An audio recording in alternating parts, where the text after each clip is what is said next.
peut dire que la tendance européenne pour la formation des enseignants est très nette, c'est une formation de niveau universitaire, aussi bien pour le primaire que pour le secondaire, mais on a vu qu'en tout cas pour le primaire, ça a commencé beaucoup plus tôt en Finlande que partout ailleurs. Mais ce qui est le plus intéressant, c'est ce qui va apparaître, c'est ceci. C'est la proportion de formation professionnelle à l'intérieur des temps de formation. Et si vous prenez l'Italie ici, vous voyez en tout cas que pour l'enseignement primaire, le temps de formation professionnelle est à peu près le tiers du temps de la formation générale, alors que si vous allez voir dans la Finlande, vous avez pratiquement un rapport de 50-50, si vous voyez ceci. Généralement, le temps de formation professionnelle pour le secondaire inférieur est moins important, et ça c'est peut-être dommage. Même en Finlande, il est inférieur. La Finlande, vous voyez que c'est assez bas. Alors finalement, la formation des enseignants, on peut dire qu'il y a, d'une manière générale, un modèle simultané. Ça veut dire qu'on forme les enseignants aussi bien sur le plan de la discipline que sur le plan pédagogique simultanément.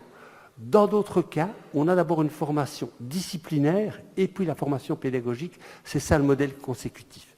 Alors vous ne vous étonnerez pas de constater que généralement, la formation simultanée domine pour l'enseignement primaire et c'est le modèle consécutif qui domine pour l'enseignement secondaire inférieur. Je pense que c'est un problème à réfléchir. Catherine Moisan, française, qui s'occupait beaucoup de formation des enseignants, posait le problème en termes d'identité professionnelle des enseignants. Souvent, les enseignants du secondaire, lorsqu'on demande ce qu'ils sont, ils disent « je suis mathématicien, je suis physicien et j'enseigne ». Généralement, les enseignants du primaire disent « je suis enseignant ». Et selon Catherine Moisan, en fait, généralement, on a l'identité professionnelle de sa formation première. Donc, quand on forme dans une discipline, on est mathématicien dans une discipline. Et puis, pédagogiquement, on est d'abord mathématicien et secondairement enseignant. Et donc, elle plaidait pour une généralisation du modèle simultané pour un effet sur l'identité professionnelle donc des enseignants. L'autre question aussi qui se pose, faut-il former des généralistes ou des spécialistes disciplinaires? À nouveau les données Eurydice, vous voyez que pour le primaire, généralement, ce sont des généralistes, pas partout, d'après ceci, il semble que l'Italie ne soit pas dans le cas, mais vous avez aussi des mélanges, puisque dans certains pays, donc où c'est plus rosé, eh bien, il y a des enseignants aussi qui sont là pour donner un soutien. On y reviendra d'ailleurs tout à l'heure.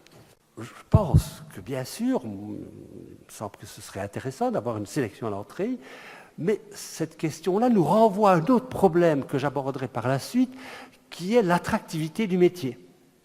On ne pourra pas faire une grande sélection si le métier n'est pas attractif.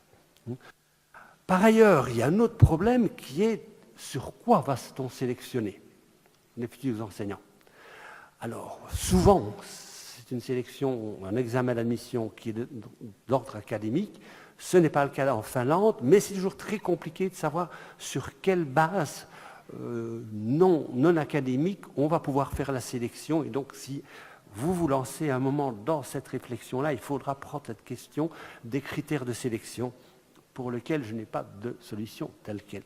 Je veux bien en discuter, mais je n'ai pas de solution toute faite, hélas.